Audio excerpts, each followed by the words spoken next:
Samedi de la 3e semaine de Carême.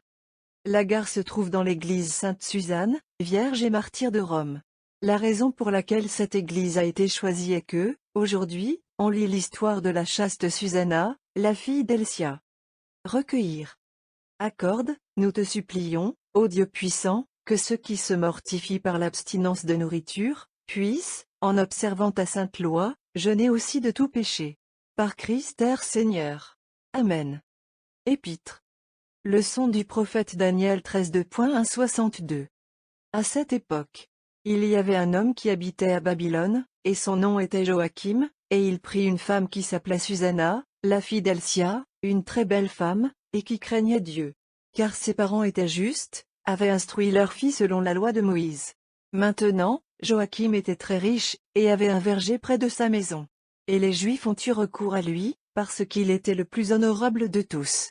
Et il y avait deux des anciens du peuple nommés juges cette année-là, dont le Seigneur a dit, « L'iniquité est sortie de Babylone des anciens juges, qui semblaient gouverner le peuple. » Ces hommes fréquentaient la maison de Joachim, et tout ce qui avait des questions de jugement leur parvint. Et quand les gens sont partis à midi, Susanna est entrée et a marché dans le verger de son mari. Et les vieillards la virent entrer tous les jours, et marcher. Et ils étaient enflammés de convoitise envers elle. Et ils pervertirent leur propre esprit, et détournèrent les yeux, afin de ne pas regarder vers le ciel, ni de se souvenir de jugement juste. Et il est tombé, alors qu'il regardait une journée de remise en forme, elle est entrée à 1 heure, comme hier et avant-hier, avec 2 servantes seulement, et désirait se laver dans le verger car il faisait chaud. Et il n'y avait personne d'autre que les 2 vieillards, qui s'étaient cachés et la considéraient. Alors elle dit aux servantes, « Apportez-moi de l'huile et des boules de lavage, et fermez les portes du verger, afin que je puisse me laver. » Et ils ont fait ce qu'elle leur a dit. Et ils fermèrent les portes du verger, et sortirent par une porte dérobée pour aller chercher ce qu'elle leur avait commandé, et ils ne savaient pas que les anciens étaient cachés à l'intérieur. Maintenant, quand les servantes sont sorties, les 2 anciens se sont levés, et ont couru vers elle, et ont dit, « Voici que les portes du verger sont fermées, et personne ne nous voit, et nous sommes amoureux de toi, c'est pourquoi consens-nous, et repose avec nous. Mais si tu ne veux pas, nous te témoignerons qu'un jeune homme était avec toi, et c'est pourquoi tu as renvoyé tes servantes. » Susanna soupira et dit, « Je suis serrée de tous les côtés, car si je fais cette chose, c'est la mort pour moi, et si je ne le fais pas, je n'échapperai pas à vos mains. Mais il vaut mieux que je tombe entre tes mains sans le faire, que de pécher aux yeux du Seigneur. » Sur ce, Susanna cria d'une voix forte, et les anciens pleurèrent aussi contre elle. Et l'un d'eux courut à la porte du verger et l'ouvrit. Alors, quand les domestiques de la maison ont entendu le cri dans le verger, ils se sont précipités par la porte arrière, pour voir ce qui se passait. Mais après que les vieillards eurent parlé, les serviteurs eurent grandement honte, car jamais un tel mot n'avait été dit de Susanna. Et le lendemain, quand les gens sont venus à Joachim son mari, les 2 anciens sont également venus, pleins de leurs méchants dispositifs contre Susanna, pour la mettre à mort. Et ils ont dit devant le peuple, « Envoyez à Susanna, fille d'Elsia, la femme de Joachim. » Et ils ont actuellement envoyé. Et elle est venue avec ses parents, ses enfants et tous ses proches. C'est pourquoi ses amis et toutes ses connaissances pleurèrent. Mais les 2 anciens, se levant au milieu du peuple, posèrent leurs mains sur sa tête. Et elle leva les yeux vers le ciel en pleurs, car son cœur avait confiance dans le Seigneur. Et les anciens ont dit, alors que nous marchions seuls dans le verger, cette femme est entrée avec 2 servantes, et a fermé les portes du verger, et a renvoyé les servantes d'elle. Puis un jeune homme qui était là s'est caché, est venu vers elle et s'est allongé avec elle. Mais nous qui étions dans le coin du verger, voyant cette méchanceté, avons couru vers eux, et nous les avons vus couchés ensemble. Et quant à lui, nous ne pouvions pas le prendre, parce qu'il était plus fort que nous, et en ouvrant les portes, il sautait. Mais après avoir pris cette femme, nous avons demandé qui était le jeune homme, mais elle n'a pas voulu nous le dire. De cette chose, nous sommes témoins. La multitude les croyait, comme étant les anciens et les juges du peuple, et ils la condamnèrent à mort. Alors Susanna cria d'une voix forte, et dit, « Ô Dieu éternel, qui connaît les choses cachées, qui sait toutes choses avant qu'elles ne se produisent, tu sais qu'ils ont porté un faux témoignage contre moi, et voici, je dois mourir, alors que je n'ai rien fait de tout cela, que ces hommes ont malicieusement forgé contre moi. » Et le Seigneur entendit sa voix. Et quand elle fut amenée à être mise à mort, le Seigneur ressuscita le Saint-Esprit d'un jeune garçon, dont le nom était Daniel. Et il cria d'une voix forte, « Je suis clair dans le sang de cette femme. » Alors tous les gens qui se tournèrent vers lui, dirent, « Que signifie cette parole que tu as prononcée ?» Mais il se tenait au milieu d'eux, a dit, « Êtes-vous si stupides, vous les enfants d'Israël, que sans examen ni connaissance de la vérité, vous avez condamné une fille d'Israël? Revenons au jugement, car ils ont porté de faux témoignages contre elle. » Alors tout le monde s'est retourné à nouveau à la hâte. Et Daniel dit au peuple, « Séparez ces deux-là loin l'un de l'autre, et je les examinerai. » Alors, quand ils furent séparés l'un de l'autre, il appela l'un d'eux et lui dit, « Ô toi qui vieillis dans les mauvais jours, maintenant sortent tes péchés que tu as commis auparavant, en jugeant des jugements injustes, en opprimant les innocents et en laissant les coupables se libérer, alors que le Seigneur dit, les innocents et les justes tu ne tueras pas. Maintenant, si tu la vois, dis-moi sous quel arbre tu les as vus converser ensemble. » Il a dit, sous un arbre mastic. Et Daniel dit, eh bien, as-tu menti contre ta propre tête, car voici, l'ange de Dieu, ayant reçu la sentence de lui, te coupera en deux. Et l'ayant mis de côté, il ordonna que l'autre vienne, et il lui dit, ô postérité de Canaan, et non de Juda, la beauté t'a trompé, et la luxure a perverti ton cœur, ainsi avez-vous fait comme les filles d'Israël, et elles ont conversé avec vous par peur, mais une fille de Juda ne tolérerait pas votre méchanceté. Maintenant, par conséquent, dites-moi sous quel arbre les avez-vous emmenés converser ensemble? Et il répondit, sous un arbre vert. Et Daniel lui dit, eh bien, as-tu aussi menti contre ta propre tête, car l'ange du Seigneur attend avec une épée de te couper en deux et de te détruire. Avec cela, toute l'assemblée a crié d'une voix forte, et ils ont béni Dieu, qui sauve ceux qui ont confiance en lui. Et ils se sont soulevés contre les deux anciens, car Daniel les avait reconnus coupables de faux témoignages par leur propre bouche, et ils leur ont fait ce qu'ils avaient malicieusement fait contre leurs voisins, et ils les ont mis à mort, et du sang innocent a été sauvé ce jour-là. Hier, nous avons partagé la joie ressentie par nos catéchumènes, alors qu'ils écoutaient l'Église décrire cette fontaine limpide et vivifiante, qui coule du Sauveur. Dans ces eaux, ils allaient bientôt recevoir une nouvelle vie. Aujourd'hui, l'instruction s'adresse aux pénitents, dont la réconciliation approche. Mais comment peuvent-ils espérer le pardon, qui ont souillé la robe blanche de leur baptême et piétiné le précieux sang qui les a rachetés?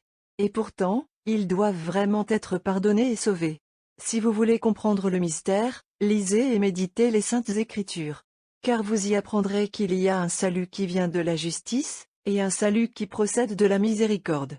Aujourd'hui, nous avons un exemple des deux. Susanna, qui est injustement accusée d'adultère, reçoit de Dieu la récompense de sa vertu. Il la venge et la sauve. Une autre femme, qui est vraiment coupable du crime, est sauvée de la mort par Jésus-Christ lui-même.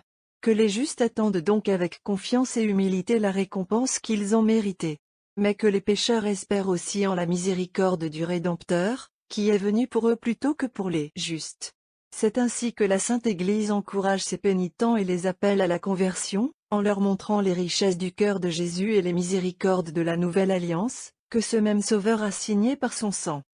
Dans cette histoire de Susanna, les premiers chrétiens ont vu une figure de l'Église, qui en leur temps était sollicitée par les païens au mal, mais restait fidèle à son divin époux, même si la mort était le châtiment de sa résistance.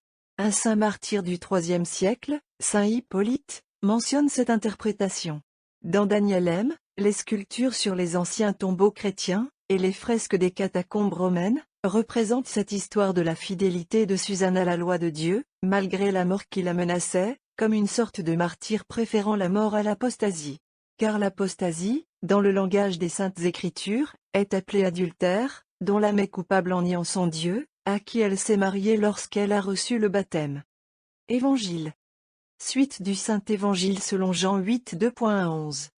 À ce moment-là, Jésus est allé au mont Olivet. Et tôt le matin, il revint dans le temple, et tous les gens vinrent à lui, et s'asseyant, il leur enseigna. Et les scribes et les pharisiens lui apportent une femme prise en adultère, et ils la mirent au milieu, et lui dirent, « Maître, cette femme était même maintenant prise en adultère. Or, Moïse dans la loi nous a commandé de lapider un tel, mais que dis-tu » Et cela ils ont dit en le tentant, afin qu'ils puissent l'accuser. Mais Jésus s'inclinant, écrivit le doigt sur le sol.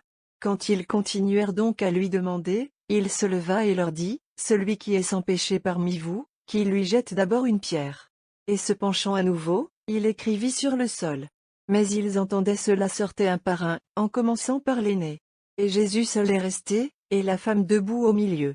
Alors Jésus s'élevant lui-même, lui dit, « Femme, où sont ceux qui t'ont accusé? Aucun homme ne t'a-t-il condamné? Qui a dit, pas d'homme, Seigneur? » Et Jésus dit, « Je ne te condamnerai pas non plus. Allez, et maintenant ne péchez plus. » C'est le salut qui procède de la miséricorde. La femme est coupable. La loi la condamne à être mise à mort, ses accusateurs sont fondés à insister pour qu'elle soit punie, et pourtant elle ne mourra pas. Jésus la sauve. Et tout ce qu'il lui demande, c'est qu'elle ne pêche plus. Ce qui a dû être sa gratitude. Comment n'a-t-elle pas voulu obéir, désormais, à ce Dieu qui ne la condamnerait pas, et à qui elle devait la vie? Entrons dans des dispositions similaires envers notre Rédempteur, car nous aussi nous sommes pécheurs. N'est-ce pas lui qui est resté le bras de la justice divine quand elle a été levée pour nous frapper? N'a-t-il pas porté le coup sur lui-même? Notre salut a donc été celui de la miséricorde. Imitons les pénitents de l'Église primitive et, pendant ces derniers jours du carême, consolidons les fondements de la vie nouvelle que nous avons commencée. La réponse faite par Jésus aux pharisiens, qui ont accusé cette femme, mérite notre attention respectueuse. Cela montre non seulement sa compassion pour l'humble pécheur, qui se tenait tremblant devant lui. Il contient une instruction pratique pour nous. Celui qui est sans péché parmi vous, qu'il soit le premier à lui jeter une pierre. En ces jours de conversion et de repentance, rappelons-nous les détractions dont nous avons été coupables contre notre prochain. Hélas! Ces péchés de la langue sont considérés comme de simples bagatelles. Nous les oublions presque dès que nous les commettons. Non, si profondément enracinée en nous est l'habitude de trouver à redire à tout le monde que nous savons à peine être des détracteurs. Si cette parole de notre Rédempteur avait fait l'impression qu'elle aurait dû nous faire. Si nous avions pensé à nos innombrables défauts et péchés, comment aurions-nous pu oser critiquer notre prochain, publier ses fautes et porter un jugement sur ses pensées et ses intentions mêmes? Jésus savait quel genre de vie ces hommes avaient mené, qui accusent la femme. Il sait ce que la nôtre a été. Malheur à nous si, désormais, nous ne sommes pas indulgents avec les autres.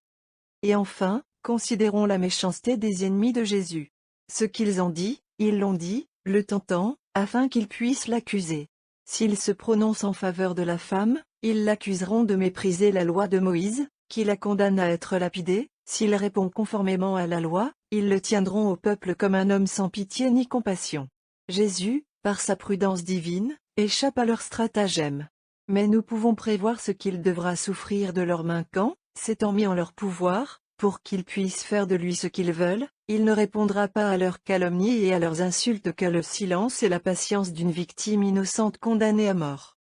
Inclinez-vous la tête devant Dieu. Étends-toi, Seigneur, sur ton peuple, la main droite de ton aide céleste, afin qu'il te cherche de tout son cœur et obtienne heureusement ce qu'il demande comme il se doit. Par le Christ notre Seigneur. Amen. Offrons à Marie, comme nous avons l'habitude de le faire le dernier jour de chaque semaine, une expression spéciale de notre amour. Disons, en son honneur, la séquence suivante, qui est tirée des anciens missels français romains. Séquence. Que ce soit notre louange joyeuse de Marie, un amour vrai et fervent. Que le cri de notre cœur, tel qu'il chante en l'honneur de la mère, soit présenté à son Fils est un hommage d'amour. Salut toi qui as apporté le salut aux hommes. Ô Vierge, et Reine des Vierges. À toi, après Dieu, nous te devons la louange et l'honneur. Tu es la belle rose et Lily, dont le parfum a attiré le Fils de Dieu à assumer notre nature humaine. Grêle débordante de miséricorde. Salue le vrai baume du cœur blessé. Tu es la ministre du pardon, la flamme richement nourrie de grâce, la reine d'une gloire incomparable.